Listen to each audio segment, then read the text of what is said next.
Halo pemirsa GPR TV dari Sabang sampai Merauke, dari Miangas hingga Pulau Rote. Berjumpa kembali dengan saya Anggria Ratri dalam program Kominfo Newsroom.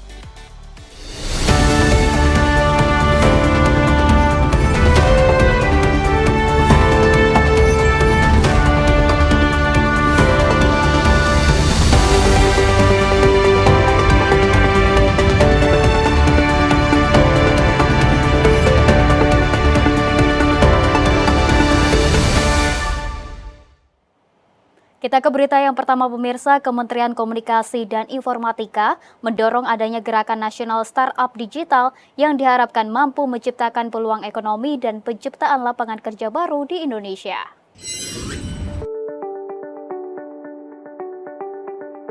Wakil Menteri Komunikasi dan Informatika Nezar Patria mengatakan, pertumbuhan startup nasional membuktikan keberhasilan hilirisasi digital yang dilakukan oleh pemerintah. Wamenkominfo mengatakan keberadaan startup di Indonesia memiliki arti penting dalam menciptakan peluang ekonomi hingga penciptaan lapangan kerja baru yang merupakan ciri khas dari hilirisasi sektor digital. Tercatat hingga tahun 2024, Indonesia telah memiliki sebanyak 2.562 startup, 2 dekakorn, dan 13 unicorn yang membuktikan bahwa hilirisasi sektor digital dapat bertumbuh dengan baik. Mengutip data Microsoft pada tahun 2022, Wamenkominfo menyebutkan secara global ada 50 juta startup baru setiap tahun dan 135.000 startup lahir dari setiap harinya. Dengan Indonesia berada pada peringkat ke-6 negara dengan jumlah startup terbanyak di dunia. Namun demikian, pertumbuhan startup di Indonesia masih belum merata karena masih terkonsentrasi di kota-kota besar seperti Jakarta, Bandung, Yogyakarta, dan Surabaya. Oleh karena itu, Wamen Nezar Patria mendorong masyarakat untuk lebih inovatif dan adaptif agar ekosistem startup tumbuh dan berkembang di Indonesia. Karena tanpa hilirisasi, tidak ada value creation, tidak ada peluang baru, tidak ada job creation. Ini yang akan jadi problem kita ke depan. Nah, startup kan coba menjawab ini. Ya, saya berharap kita semua bisa terus inovatif, itu yang pertama. Ya, berpikir positif, inovatif, dan kita selalu adaptif dengan perkembangan yang terjadi, dan tetap kolaborasi dalam satu ekosistem Indonesia yang kita yakin akan terus maju, makin digital, makin hebat nanti.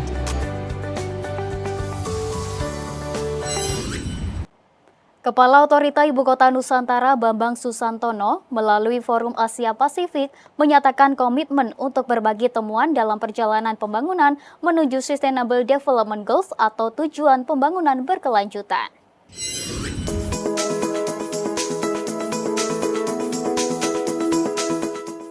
Kepala OIKN Bambang Susanto menghadiri Forum Asia Pasifik yang dilaksanakan di Bangkok, Thailand pada 22 Februari lalu. Ia menyatakan bahwa IKN siap berkomitmen untuk berbagi temuan dengan kota-kota lain dan pemangku kepentingan untuk menumbuhkan semangat kolaboratif dan memperbesar dampak kolektif terhadap Sustainable Development Goals atau pembangunan berkelanjutan. Dirinya menjelaskan bahwa IKN telah mengintegrasikan SDGs sejak awal pembangunan melalui proses Voluntary Local Review atau VLR. Hal ini selaras dengan prinsip-prinsip pembangunan Nusantara dan semangat SDGs seperti merancang dengan alam, emisi karbon rendah, efisiensi terhadap energi, dan dapat memberikan peluang ekonomi. Melalui pembangunan perkotaan yang inklusif dan berkelanjutan akan banyak hal yang dapat membawa perubahan positif terhadap kota tersebut dan dapat menciptakan efek yang dapat memperkuat praktik SDGs. Bambang Susantono berharap melalui perjalanan pembangunan Nusantara akan banyak pihak yang dapat mengambil pelajaran tentang potensi transformatif dalam mengintegrasikan SDGs ke dalam pembangunan perkotaan. Ia juga merangkul inovasi dan kolaborasi dari berbagai pihak agar dapat mengambil langkah yang signifikan dalam menciptakan kota berkelanjutan. To sharing these findings with other cities and stakeholders, fostering a collaborative spirit that can magnify our collective impact on sustainable development. PT PLN Persero melalui anak usahanya PT PLN Indonesia Power meresmikan stasiun pengisian hidrogen pertama di Indonesia yang bertempat di Senayan, Jakarta. Direktur Utama PLN Darmawan Prasojo menjelaskan SPBU hidrogen tersebut masih bersifat pilot project.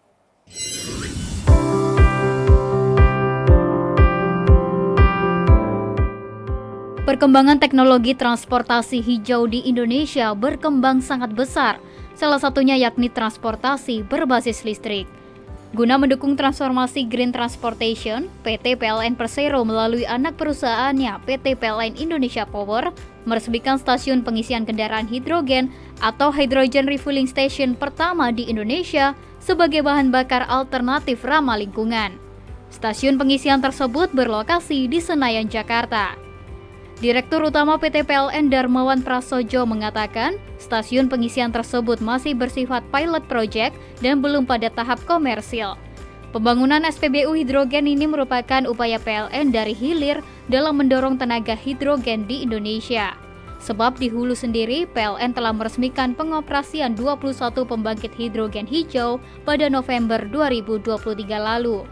PLN mendukung ekosistem kendaraan listrik dan hidrogen hijau sebagai langkah strategis mendukung program transisi energi.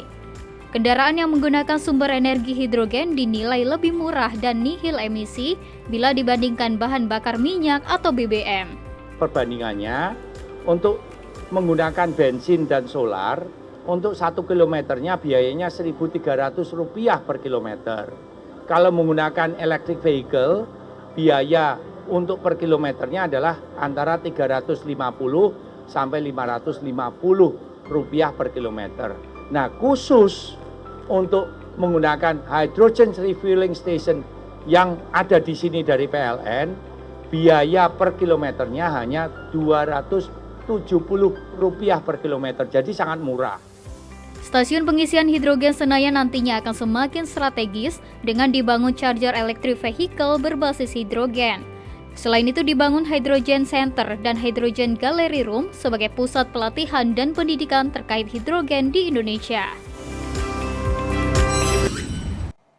Badan Meteorologi, Klimatologi, dan Geofisika BMKG Bandung memastikan kejadian alam yang menerjang Kabupaten Bandung pada Rabu lalu bukan tornado, melainkan angin puting beliung. Hal tersebut dilihat dari kecepatan angin di Automatic Weather Station. Fenomena cuaca ekstrim berupa angin kencang yang melingkar terjadi di Ranca Ekek, Bandung pada Rabu 21 Februari 2024. Angin tersebut membuat ratusan rumah dan pabrik rusak berat serta mengakibatkan 33 korban luka-luka. Badan Meteorologi, Klimatologi, dan Geofisika BMKG Bandung memastikan kejadian angin kencang yang melanda wilayah tersebut bukanlah fenomena tornado. Forecaster BMKG Bandung Muhammad Lid menjelaskan fenomena alam yang menerjang bukanlah tornado, melainkan fenomena puting beliung. Fenomena angin puting beliung terbentuk dari sistem awan cumulonimbus yang memiliki karakteristik akan menimbulkan terjadinya cuaca ekstrim. Berdasarkan pengukuran alat Automatic Weather Station di Jatinangor, kecepatan angin mencapai 36,8 km per jam dengan durasi kurang dari 1 jam, sedangkan tornado memiliki kecepatan angin yang lebih dari 70 km per jam dengan daya rusak tinggi serta jangkauannya lebih luas. Ada kemiripan, tetapi memang kalau penamaan tornado sendiri kan itu dimulai di daerah Amerika, dan kalau kita lihat kejadiannya bahwa itu akan dampaknya semakin lebih luas, meluas kalau misalkan tornado, dan umumnya terjadi di wilayah yang letak lintangnya menengah ya ke atas. Tapi kalau yang biasa umum kita terjadi di sini, yang biasa dipahami masyarakat, itu adalah fenomena angin puting beliung. Pihak BMKG mengimbau bagi siapapun yang berkepentingan untuk tidak menggunakan istilah yang dapat menimbulkan kehebohan di masyarakat. Cukup dengan istilah yang telah dipahami sebagian besar masyarakat di Indonesia. Selain itu, pihaknya juga berharap agar masyarakat selalu waspada terhadap potensi bencana akibat cuaca ekstrim, karena musim hujan masih akan berlangsung hingga Maret mendatang. Pemirsa, sejumlah informasi akan kami hadirkan setelah jeda pariwara berikut ini. Tetaplah bersama kami.